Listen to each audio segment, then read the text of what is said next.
ಎಲ್ಲರಿಗೂ ಹೇಗಿದ್ದೀರಾ? ದಸರಾ ಹಬ್ಬ ಗಾಂಧಿ ಜಯಂತಿ ಇರೋದ್ರಿಂದ ಲಾಂಗ್ ಹಾಲಿಡೇಸ್ ಇರುತ್ತೆ, ಖುಷಿಯಾಗಿರ್ತೀರಾ, ಫ್ಯಾಮಿಲಿ ಜೊತೆ ಎಂಜಾಯ್ ಮಾಡ್ತಿರ್ತೀರಾ ಅಂತ ಅನ್ಕೊಂಡಿದ್ದೀನಿ. ನಂಗೆ ಗೊತ್ತು ಎಲ್ಲರ ಸಿಚುವೇಶನ್ ಒಂದೇ ರೀತಿ ಇರಲ್ಲ, ಆದ್ರೂ ನಿಮ್ಗೆ ಇದ್ದಿದ್ರಲ್ಲೇ ಎಷ್ಟಾಗತ್ತೆ ಅಷ್ಟು ಖುಷಿ ಪಡೋದಕ್ಕೆ ಪ್ರಯತ್ನ ಪಡಿ. ನನ್ನ ಲಾಸ್ಟ್ ವಿಡಿಯೋ ಗೋಕಾಕ್ ಫಾಲ್ಸ್ ಬಗ್ಗೆ ಆಗಿತ್ತು. ಎಷ್ಟೊಂದು ಜನ ನೋಡಿದೀರಾ, ಸಪೋರ್ಟ್ ಮಾಡಿದೀರಾ, ಕಮೆಂಟ್ ಮಾಡಿದೀರಾ, ಹೈಪ್ ಮಾಡಿದೀರಾ.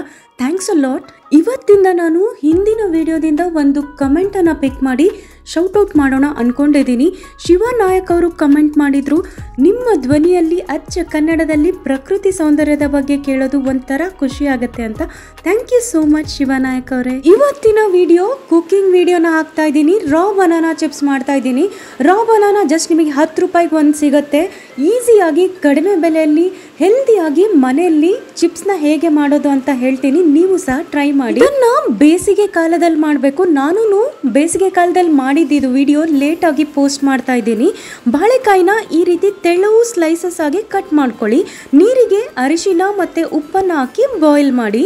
ಆ ಬಾಯ್ಲ್ ಮಾಡಿರೋ ನೀರಿಗೆ ಕಟ್ ಮಾಡಿರೋ ಸ್ಲೈಸಸ್ ಇರುತ್ತಲ್ಲ ಅದನ್ನ ಹಾಕಿ ಒಂದು 70% ಬೇಯಿಸ್ಬೇಕು.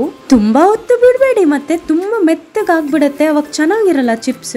ಈ ರೀತಿ ಅರಿಶಿನ ಉಪ್ಪು ಹಾಕೋದ್ರಿಂದ ಚಿಪ್ಸ್ ಬೇಗ ಕೆಡೋದಿಲ್ಲ, ಹಾಗೆ ಒಂದು ಫ್ಲೇವರ್ ಆಡ್ ಆಗುತ್ತೆ. ಬೇಕಾದ್ರೆ ನೀವು ಪುದೀನಾನು ಹಾಕೋಬಹುದು ಫ್ಲೇವರ್ಗೋಸ್ಕರ.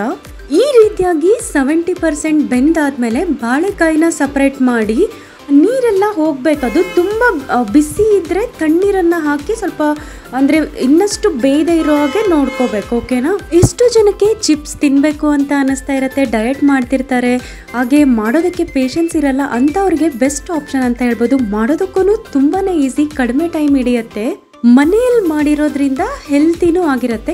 ಬಟ್ ಒಂದೇ ಪ್ರಾಬ್ಲಮ್, ಇದನ್ನು ನೀವು ಬೇಸಿಗೆಯಲ್ಲಿ ಟ್ರೈ ಮಾಡಬೇಕಾಗತ್ತೆ. ಯಾಕಂದರೆ ಇದನ್ನು ಈ ರೀತಿ ಬೇಯಿಸಿ ಆದಮೇಲೆ ಒಂದು ತಟ್ಟೆಯಲ್ಲಿ ನೀಟಾಗಿ ಜೋಡಿಸ್ಬಿಟ್ಟು ಬಿಸಿಲಲ್ಲಿ ಒಣಗ್ಸೋಕ್ಕೆ ಇಡಬೇಕು. ಒಂದು 2 ತಾಸು ಆದಮೇಲೆ ಮತ್ತೆ ಅದನ್ನು ನೀವು ಉಲ್ಟಾ ಮಾಡಿ ಹಾಕಬೇಕು.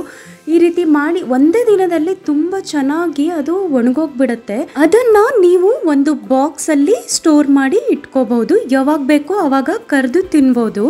ನನಗೆ ಬೋರ್ ಆದಾಗ, ಸ್ವಲ್ಪ ಟೈಮ್ ಸಿಕ್ಕಾಗ ಈ ಥರ ಮಾಡ್ತಾ ಇರ್ತೀನಿ. ಇದು ಜಸ್ಟ್ ಒಂದು 15 ನಿಮಿಷ ಸಾಕು. ಇದಕ್ಕೆ ಸ್ಲೈಸಸ್ ಕಟ್ ಮಾಡ್ಕೊಳೋದು, ನೀರಲ್ಲಿ ಬಾಯ್ಲ್ ಮಾಡೋದು, ಒಣಗಿಸಿ ಇಡೋದು, ಸ್ಟೋರ್ ಮಾಡೋದು, ಬೇಕಾದಾಗ ತಗೊಂಡು ಎಣ್ಣೆಯಲ್ಲಿ ಕರಿಯೋದು, ತಿಂತಾ ಇರೋದು. ನೋಡಿದ್ರಲ್ವಾ ಹೆಲ್ದಿ ಟೇಸ್ಟಿ ಕ್ರಿಸ್ಪಿ ಚಿಪ್ಸ್ನ ಹೇಗೆ ಮಾಡೋದು ಅಂತ. ನೀವು ಸಹ ಒಂದ್ಸರಿ ಟ್ರೈ ಮಾಡಿ ನೋಡಿ, ತುಂಬಾ ಈಸಿ ಇದು. ತಿನ್ನೋಕ್ಕಷ್ಟೇ ಅಂತಲ್ಲ, ಈ ರೀತಿ ಬೇರೆ ಬೇರೆ ಆ್ಯಕ್ಟಿವಿಟಿ ಮಾಡೋದ್ರಿಂದ ನಿಮ್ಮ ಮೈಂಡ್ ಸಹ ರಿಫ್ರೆಶ್ ಆಗುತ್ತೆ. ನಾವೇ ಮಾಡಿರೋಂಥ ಚಿಪ್ಸ್ನ ತಿನ್ನುವಾಗ ಸ್ವಲ್ಪ ಖುಷಿನೂ ಆಗುತ್ತಲ್ವ. ಜಸ್ಟ್ 20 ರೂಪಾಯಿಗೆ ನೋಡಿ ಇಷ್ಟೊಂದು ಚಿಪ್ಸ್ನ ನಾನು ಮಾಡಿ ಇಟ್ಕೊಂಡಿದ್ದೀನಿ. ಇವಾಗೂ ಇದೆ ನನ್ನ ಹತ್ರ, ಇದು ಕೆಟ್ಟಿಲ್ಲ.